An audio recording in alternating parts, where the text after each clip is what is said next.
Hello, my friends. This is Stacy Sade with the Annestasis podcast, where we talk about life transformations that happen during and after a relocation. And we are so excited today because we've got not one guest, but two amazing women who I've just had the pleasure of spending, a week with. Was it a week? It was a week. Oh, my goodness. Okay, so let me introduce to you Mary Grace Hennessy and her sister Elizabeth Wilkinson. These are beautiful women, and we have just had the pleasure and the joy of helping their mom move into a beautiful retirement facility and just well-appointed, gorgeous home. The reason that I wanted to talk to them, the reason that I think it will be interesting hearing their story is because they are one of the many people like us that are going through a journey with our parents, and it's not a one and done. It's a longer tale than that. And I can't wait for you to meet them and to hear their story. And after this break, I will be quiet and let them talk. So we'll be back in just a minute, and we will hear more about the sisters and the move for their mother.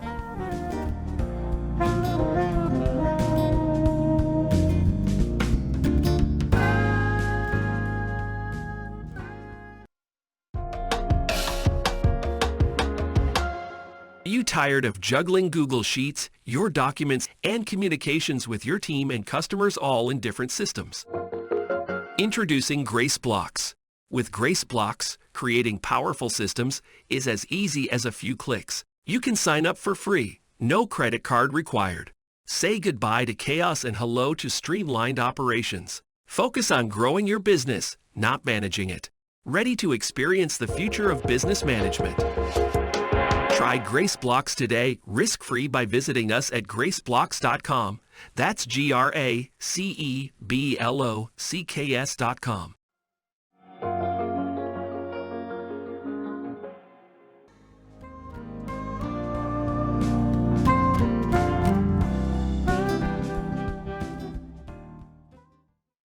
Okay, guys, welcome back. We are going to be talking to Mary Grace and Elizabeth about the journey that their mom has been on for several years that I had the pleasure of seeing kind of the end result. And we just want to hear about, talk to me and tell our listeners about what that journey was like for you guys. When did it start and where, how did we get here today? Yeah, it's been quite the journey. It's Mary Grace speaking, by the way. And we are two sisters of a group of four. They're four siblings. And it was the four of us coming together, really, and deciding back in October that it was time for us to have the conversation with Mom about really seriously considering moving into an independent living facility. And, it's a hard thing. It's not something that our mother ever wanted, per se, but we realized that she was in a place where having a community with her was going to help enrich her life in a way that really isn't going to happen. But we grew up in Midtown in a big house. It was the corner of Cornwall. Midtown is a really beautiful neighborhood, and what's amazing about that neighborhood is now that Mom is moving into this retirement community, there are so many of our old neighbors that are there. I mean, it is such a welcoming place for her, which is part of why when we went to first visit it in October, we walked in and she knew three people that were like, "Hey, Peggy, it's so good to see you." And so that really was what made us really start the journey. And I love that. I love, and I want to just pause right there. I mean, really and truly, that is not everyone's story. Having four siblings operating in one accord for the betterment of their parents, that's a true gift. And as you shared, Mary Grace, the journey started back it's a historic neighborhood in the city of Memphis that is beautiful. But what you shared very briefly was that there was community there. So at the beginning of this journey, which ended up where we are now, community was essential. essential. Yes, and the siblings acting together was essential. So if you start at Midtown, kind of what were some of the stop places there? Elizabeth, we mentioned when she was your roommate. Yes. So there was, if we leave Midtown, where do we go from there? Well, went from Midtown to, she was in Chickasaw Gardens for a little while. Mm-hmm. Another beautiful neighborhood. Memphis. And then over off of Highland, in a condo that was there. And then back in with Elizabeth over at Clanlow, which is a neighborhood. It's like a sub-neighborhood inside of Midtown off of Central Avenue. And each one of those moves I could tell you a whole crazy story about. So we're going to not... Very exciting. Yeah. But did her world get bigger with each move, or did it shrink? I would say it got smaller. It got smaller? It did. And I mean, I think more so with the last move, she worked, she was still driving. She was in real estate. She was in real estate. She was around town. Oh, all over. Mm-hmm. All over. And with the last move, it coincided with her no longer driving. Mm-hmm. So I think that was really hard. It was a hard move. Mm-hmm. And it shrunk her universe. It really shrunk her universe. And, I'd been saying for a couple of years, hey, y'all, I think we've got to make a change with Mother, And it's very hard when they're not in town for concentrated periods, but they came in town for my wedding. And when we were all there together and everybody could see and really spend some time. Yeah, it took about 4 days of us watching what was going on. And we're like, oh, yeah, no, it's time. We got to have this talk. Yeah, absolutely. Absolutely. I also experience what you do as far as strong, independent mother and pushback on this thing. What would you say in your mind are some of the biggest resistant points for moving into such a lovely, well-appointed community space? I think that the mental process of realizing this is my last stop is very scary. Mm-hmm. It was very scary to my mother. And I don't think that was a step they wanted to take. And there's also the stuff, right? There is so much, the stuff, all of her accoutrements of the house. And there's a lot of cherished things, a goblet that we used for toasting and, a fireplace, holder that was a gift from, mother's first mother-in-law. So, it's just all these prized possessions, if you will, that are a part of how Mom identified with herself. There you go, right there. The identification with the things that represented a life. So it's not like in your mom's condominium, she was, correct me if I'm wrong, she was entertaining for 25 anymore. No, exactly. No. But she still didn't want to let go. She didn't want to let go. And again, you are singing my song. We are singing the same song. And it's what a lot of people are bumping up. So it needs to be held and honored. The fact that those things were a part of a life that when the things are let go of, the reality, it's like a cold splash of water in the face. You're not going to be hosting 25 people anymore. Right. That needs to be taken on in bite-sized chunks. It does. And it is something that you've got to process in whatever way you can. But yes, letting go of the dining room table and the sideboard and those things are hard.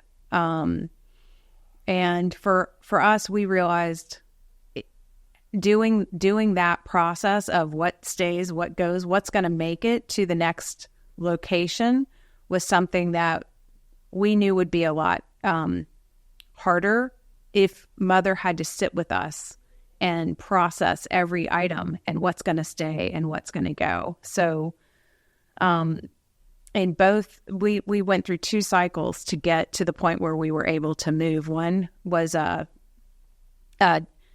staging process where we got the condo ready for sale. A top level of decluttering. Just depersonalization is what we call it. Exactly. And we had Mom go visit with some friends for a few days while we did that first cycle of change. And yes, we put away a few more clothes than we were supposed to, but for the most part, Mom didn't miss much anything. Once it was gone, it was kind of out of sight, out of mind. And then the next cycle happened when we moved to the new place this last week. And, you know, Mom went to visit our other sister who's up in Philadelphia. So Maggie got to be the host for a week while we worked on getting Mom's items into their new location. And I have to say, she was spectacularly happy with where we landed. I think she was honestly blown away by what she saw when she arrived home to her new home, and everything was already set and put away, in large part thanks to you and your team, who just did such an amazing job of, thank you, you know, getting the bed put in place, getting the china put where it needed to be put that came along for the journey, getting the clothes put away, and in their rightful place, getting the books situated in just the perfect way in the bookshelf, and her lots and lots of knickknacks. Yes, her lots and lots. Her beautiful things. Yes. Well, something that I saw you guys do that I thought was, and I would love to find out kind of what you were thinking, but you also employed the wisdom of a family friend.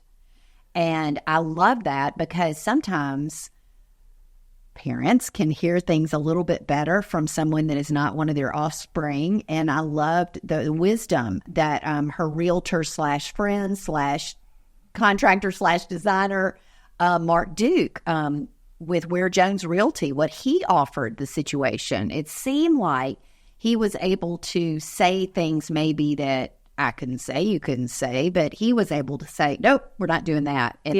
And that was listened to. Am I correct in that? You're exactly correct. Yeah.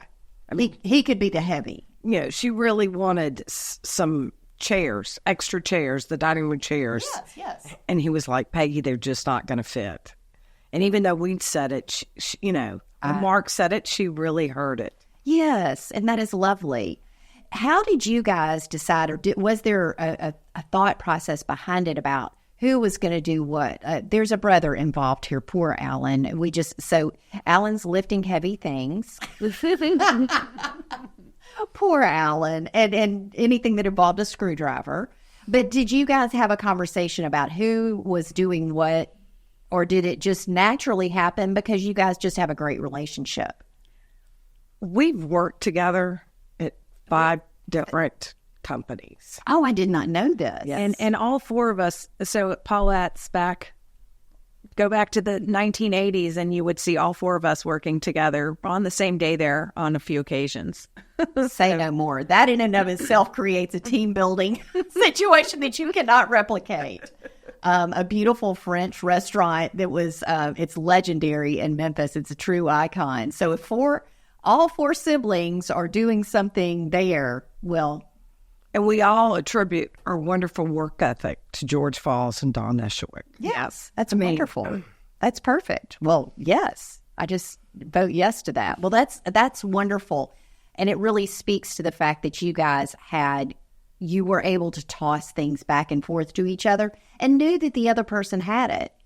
There's nothing more frustrating in my world is to toss a ball out there or a task and then it just hit the ground. Yeah. Because whoever I'm tossing it to didn't necessarily, I don't know, well, with me, they didn't read my mind, which is, can't imagine how that happens. So, and part of it was, I mean, administratively, and there is a lot of I don't want to understate just how much administrative logistics there are in terms of everything from the living will to the 14 different pieces of paperwork that the new facility needs, to the sign off from the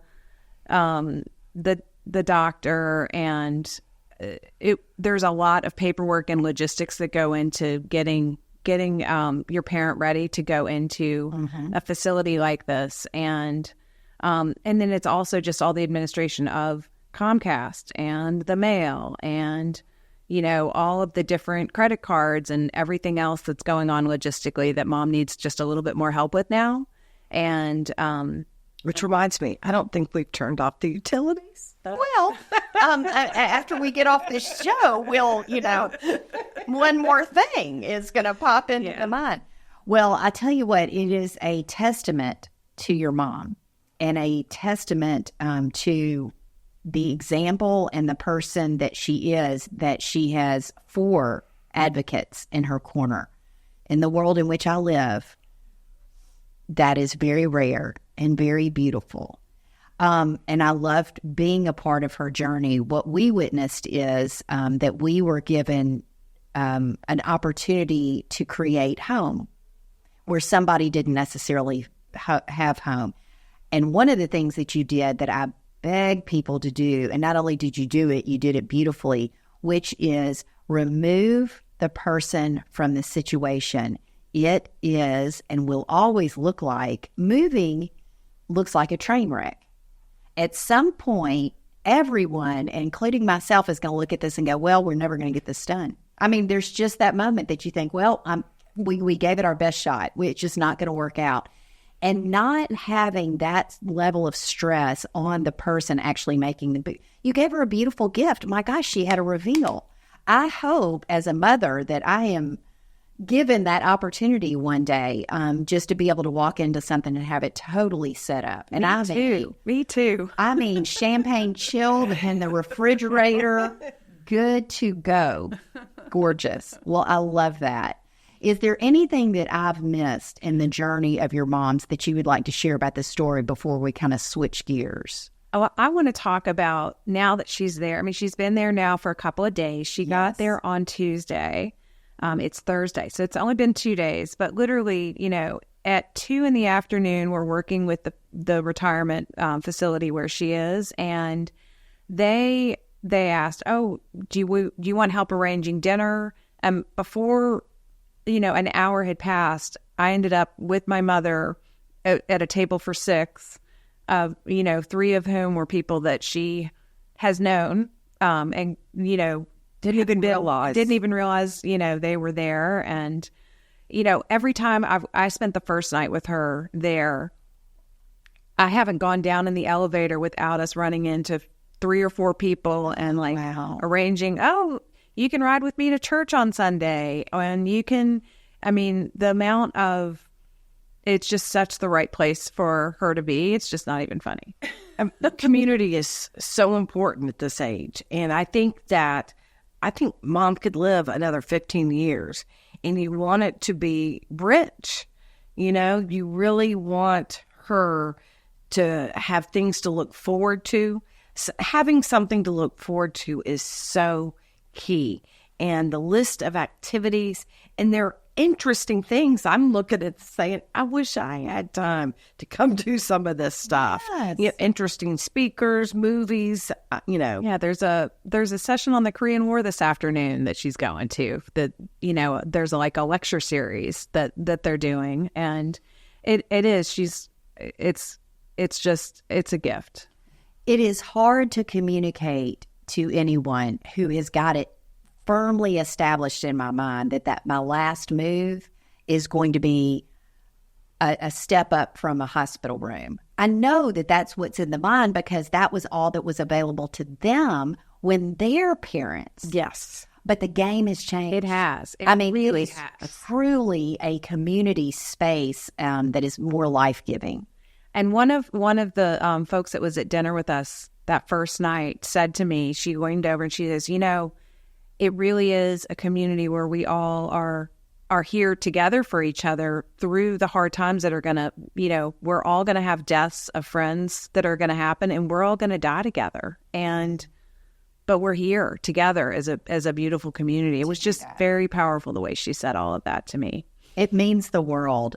We moved a gentleman in that same area back from assisted living back into independent. And I can't tell you how many people, and I barely knew him, I encountered on the way that when they found out he was coming back, how much joy there was. It was like one of their buddies was coming back and they were thrilled. And he too met with so much joy and so much community. That's really the story. The bottom line is that it's not an easy journey. It was a 4-part journey from your mom, from Midtown to where she is now. Am I correct? 4 or 5. Yeah. So there were steps of going through a really challenging time, which is a move. And now there is this opportunity for a new life. It's not going to make her any younger, but it may mean that the years that she feels better. I really think she will. Oh, I love that. I love that. Well, we're going to take a quick break. And then when we come back, I would love, you guys are professionals. You've worked 5 places together. I would love to hear just a little bit about maybe a relocation or 2 or 3 or 8 that was meaningful to you and what that looked like in your life as well. So we're going to come back in just a few minutes. We're going to be visiting with Mary Grace Hennessy and Elizabeth Wilkinson. This is Stacy with the Annestasis podcast.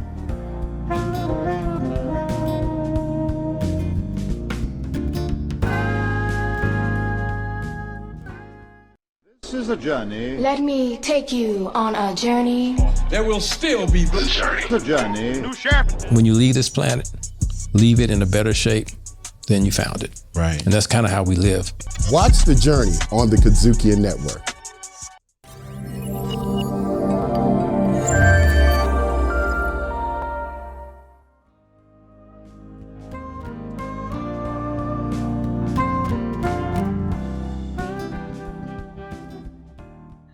Okay, guys, we are back. We have unpacked the story of Miss Peggy and her new life, and she is probably living it much better than we are as we speak. We're excited about her. But you guys also are women who are professionals, and you have also had your journeys. Since this podcast is all about honoring the journey of new life after relocation, do you have any story personally or two that you would like to share on this topic? I have a couple of I've moved many times, and I would say I'll pick 2 that I think were my biggest moves. One was when I finished graduate school. I was living in Washington D.C. and I moved to San Francisco. It was 1996, and I decided I didn't want to pursue my what I'd gotten my master's in, which was forensic science. And oh, wow. Okay. And I was done with the blood and the guts and the gore of forensic science, and found a job on the internet. This is 1996. So when I told my parents I was moving across country to work for a job that I found on the internet, they thought I was bonkers. No, when she said she was going out for the interview, we thought she was bonkers. Yeah. We were scared she was going to be like... Because it's not even a real thing. You're essentially talking about something that's not even real at the time. But I relocated to San Francisco, and that move was... I can't tell you how happy I am that I just took the leap and moved to San Francisco and got to be a part of, the world of, it was the start of the internet, really. And the experience of being in the city at that time. I think looking back, I know San Francisco is going through some challenges right now, but I freaking loved living in that city so much. And there were far fewer things to move than as I continued to accumulate a life of things. And so my last move was with my husband and I. We just moved into a new house, and it was because we had started a software company together, and we had just taken our A round of funding, and so we moved into a new home that was around the corner, and is a beautiful home, and it's where we live now with our 14 and 16-year-old child, and it's also where my husband is hanging out with my kids right now while I'm here for a few weeks helping settle mom. So. Oh, that's wonderful. Well, thank goodness to San Francisco because, I mean, your life's calling now is in that world. Yeah. So we're on the next venture after that one that we exited. It was a company called Smashfly, and we exited in 2019. And we're on our next venture now, which is called GraceBlocks, and it is a software company that helps you build stellar systems quickly, and we're having a blast. Oh, I'm so glad. That's amazing. And what about you, Elizabeth? You've got an interesting story to tell. Yes. So in Memphis, I worked at a place called Serves, Shelby Residential and Vocational Services. I was there for, I think, from 92 to 96, so 4.5 years. And I had a good friend that owned an educational consulting company that she trained pharmaceutical companies on the computer. And she came down and she saw that I computerized the whole program and that I'd brought computers from home, wired them together, taught myself everything to manage these two programs. And she was like, you can make a lot more money if you come work for me up in Philadelphia. So I decided to do it. And that's how I ended up in technology. So I went to work for her. And she was a friend that I'd known since I was 2.5. So wonderful. A local connection, but you took the leap from here? Yes. And I moved to Philly? To Philly. Mm-hmm. And it was one of those things where my sister had just had a baby. So I went down to New Orleans to help her with the baby. I packed everything up, and the truck was not supposed to get to Philadelphia for like 2 weeks, and it came early. So I don't know anybody in Philadelphia except my boss, and she and her boyfriend had to unpack my place. And so when I got there, it was a big reveal. They had placed all the furniture. Wow. It was crazy.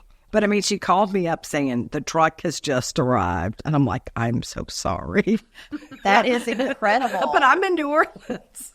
What a boss and what a friend. Okay, you did receive that beautiful gift. I did. Of having someone place everything. How did that help you get started in your world? It was huge. Because when I got there, all the decisions were made, and the apartment was small. So, like, they had made all the right decisions. And, you know, it was great because I was in a completely new place, but it all felt very familiar because all my stuff was there. And it was so easy that I wasn't focused on all that when I got up there those first few days, and could get out and get to work and meet all my new colleagues and, you know, my new neighbors and learn about the city. That is so important. You are singing a song that I sing all the time. Moving, relocating, picking up our things and moving across is treated like calling a plumber. It's treated like it is a matter of function. And it's not. It is life-altering. It is life-giving. It is, or not. And in that relocation piece, I say it all the time. Companies will spend a huge amount of money to get somebody from point A to point B, but they leave them in boxes. And I have often said, my gosh, spend a little bit more and have someone who cares unpack them so that they can get there with all their faculties and actually go to work. But if somebody for 2 months is thinking about that arduous process in addition to trying to learn something new in a new city, it's like you've cut someone off at the knees. You really have. You're so right. And I think about this in the terms of the software world when we do implementations of new technology, and, you know, everyone's focused on the go live, right? We got them live, and it's like, well, that's really... And I'll equate the go live in the world of moving to, we got the boxes to the new place. Okay, we're done. No, really, we get to begin. That's really like you've just set the foundation so you can get started. Well, in your company is the difference. I mean, if we compare apples to a major company that's got a that's got a process. I'm in the middle of it now, that there is no human aftercare. Once you sign up for it, you're just like, okay, there it is. And hopefully you guys can figure it out. Right. Figure it out. And the truth is, without that caring extra step, it's not useful. Yeah. Oh, it's not. We're not useful. The computers aren't useful. It is so imperative. Well, these are my takeaways from listening to your beautiful stories. And you would think after we spent so much time together that this would be like, yeah, they're telling me something I already heard. I'm learning brand new things on a deeper level, just about hearing about this one area of your life. And so I thank you. Thank you to Mary Grace Hennessy, and thank you to Elizabeth Wilkinson, not only for trusting Annestasis with some of the most important moments in your mom's life, but also with your stories, which I think are more precious than anything.